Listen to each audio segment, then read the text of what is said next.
So I guess you guys want me to come back next year, huh?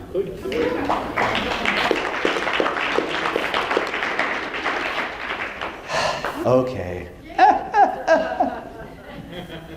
You said, oh, it's funny. No, and again, please don't take this too badly, but every year I think about hitting the thoughts. I think this is the last year. This is the last year. No, it does actually, right? This is. You all guys are my biggest class. You are record breakers.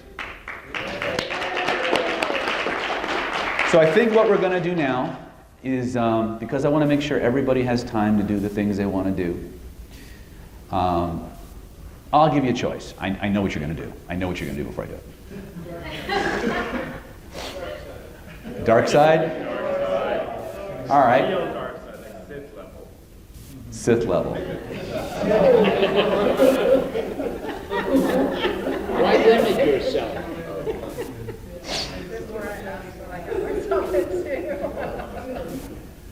Okay, so when we define dark side, Sith level, what's your application of choice?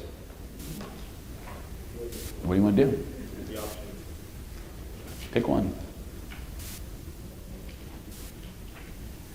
Yes? I have a buddy. You have a buddy.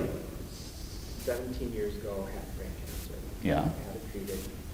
And now he's had a seizure and he's now learning how to walk and talk. Okay.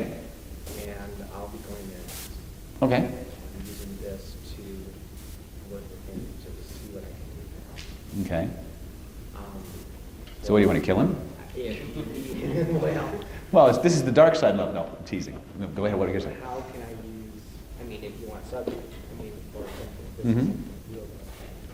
How can you use what you've learned? Right, and it may not apply to that. Right. Well, first of all, understand something, that dark side is really an orientation of skill set. It has nothing to do with the technique.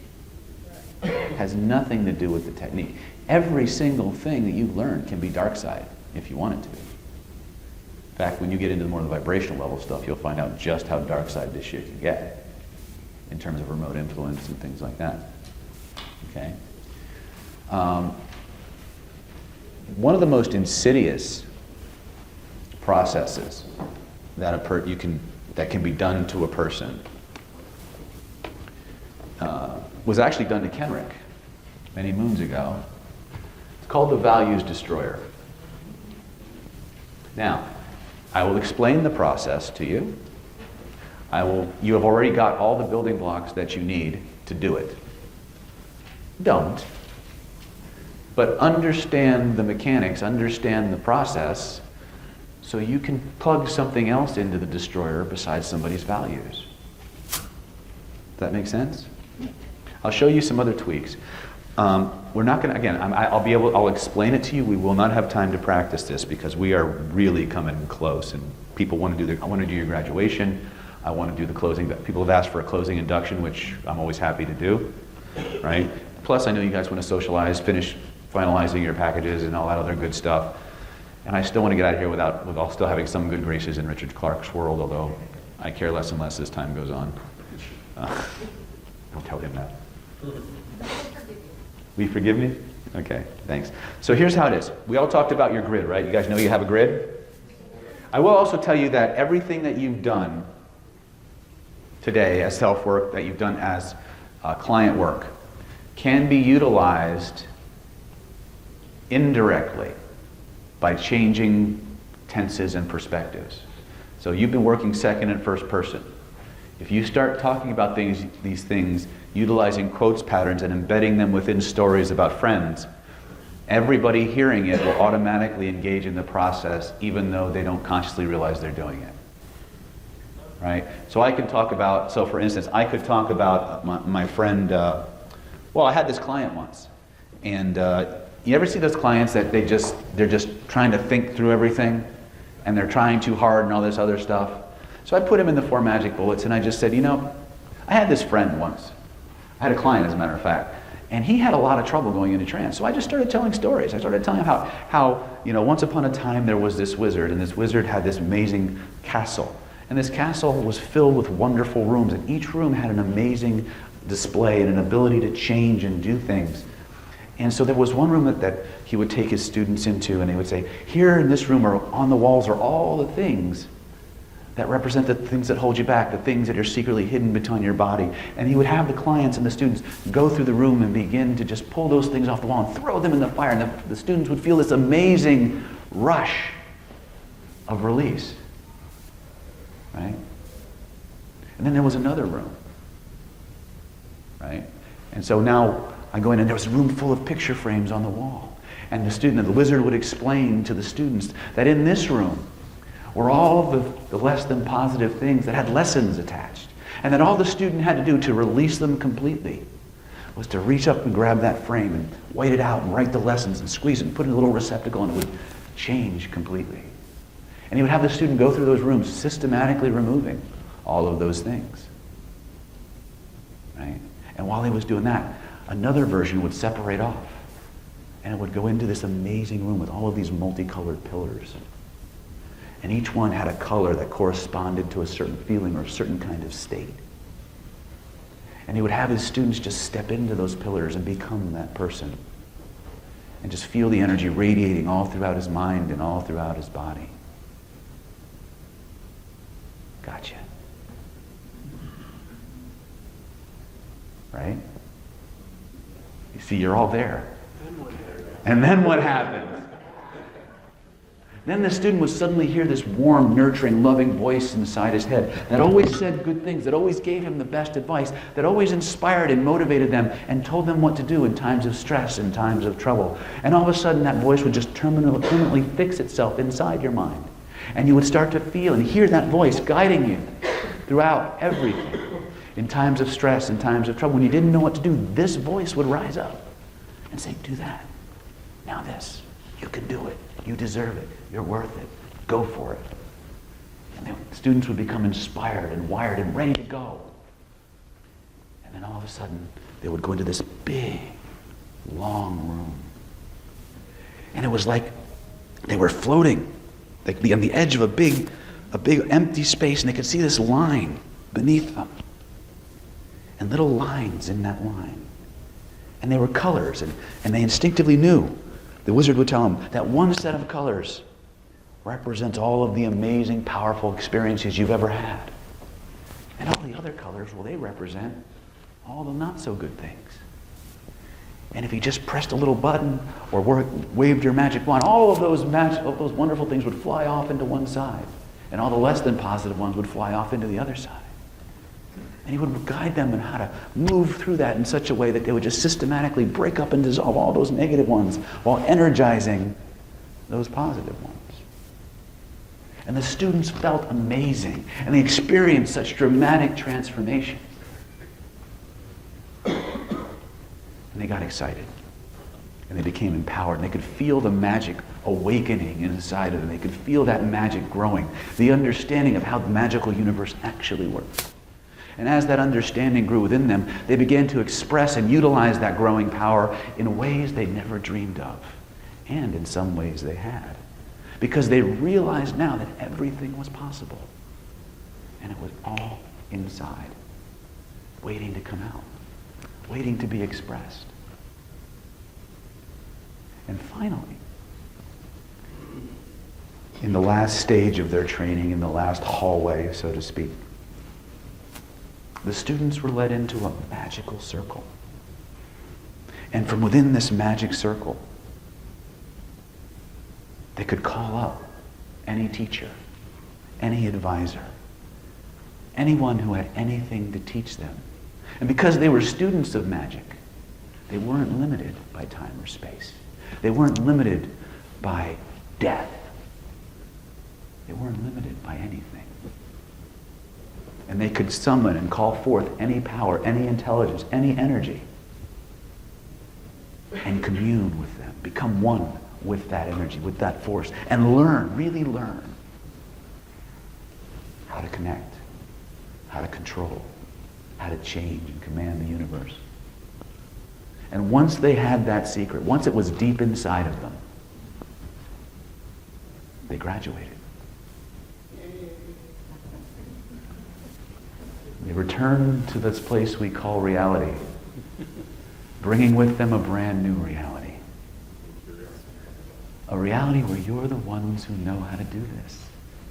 Where you're the ones who move through the world, embodying the states of relentlessness and victory and curiosity. Instilling within yourself a sense of being a winner, of being victorious over the universe you thought controlled you. Realizing, for all the right reasons, that the magic is inside. And it's just been waiting to come out. And what will you do with it? And what changes in magic will you create? Just a thought. I see what you did there. Huh? I see what you did there.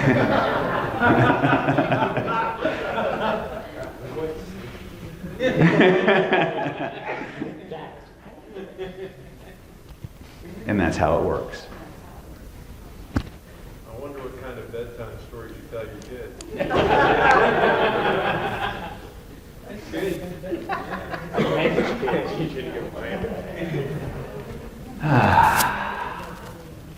Oh my goodness.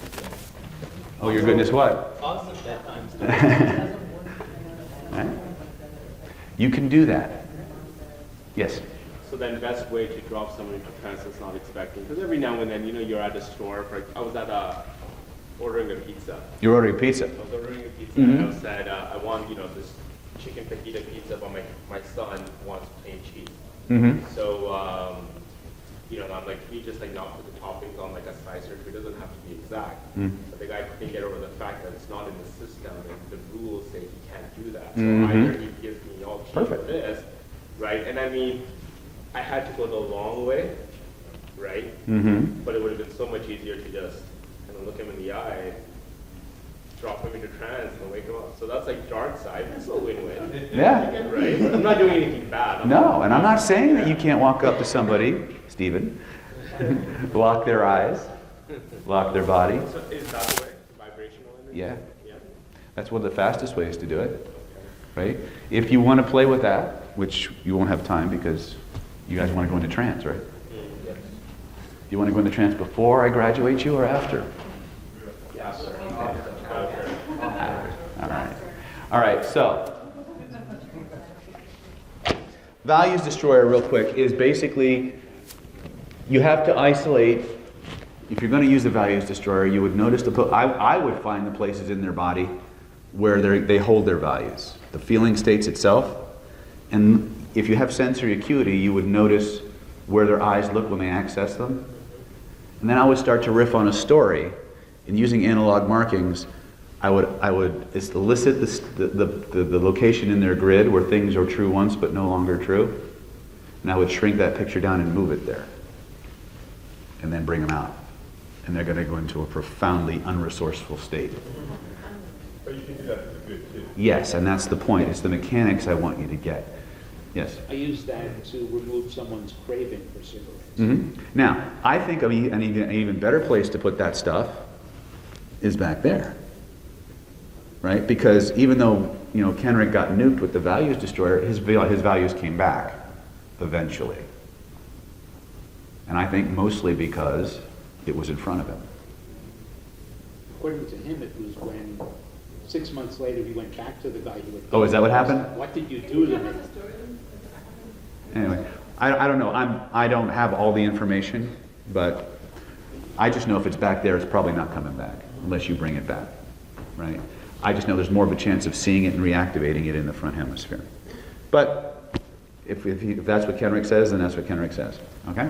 I don't mind being wrong, right? Matter of fact, I take great relief in being wrong sometimes. Now, I don't know where he's stored. It used to be true, but isn't that? That might be behind him. It's true. But the whole thing is, if you can name it and describe it, you can find the location that controls and manages it. And when you moving pictures around is a very invasive process.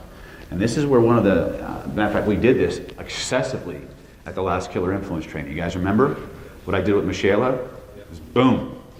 And it made her fall in love. And I forgot to remove it. But anyway, I would never do that. I mean, I wouldn't make big pictures of everything you want most and put it out there and go like this. I wouldn't do that. It's all this. Yeah. Right? And this is exactly what Bandler does. When he's talking to whole rooms, he's making pictures, he's installing it right in your grid. Because he understands that you're all connected. He understands that, and he teaches. He sometimes he gives you the submodality aspect of it, but he doesn't teach you the kinetic, somatic, mirror neuron aspect of it, right? And this is where your state control drills that you'll be learning in CPI, and you're going deep dish into killer influence. This is where all of that stuff becomes Jedi. It's not a two-dimensional hallucinatory construct anymore. It's a real vibrational phenomenon that you're managing. So if you can name it and describe it, either directly or indirectly, the neurology will do it. The more layers of separation, and when we talk about separation, we're not talking about dissociation. We're talking about first person, second person, third person perspectives. In Eric's, if you speak Ericksonian, it's called a quotes pattern, a distancer, right? And within those metaphors, you can embed all kinds of really cool stuff. Stories are some of the most powerful ways to embed tons and tons of things and prime the neurology to do stuff. And as you get deeper into your trainings, you will learn how to do it very, very well. Difference is you won't sound confusing, vague, or creepy, right? And people will just feel dramatically good no matter where you go, and they'll just give you stuff. Resistance to you will drop dramatically.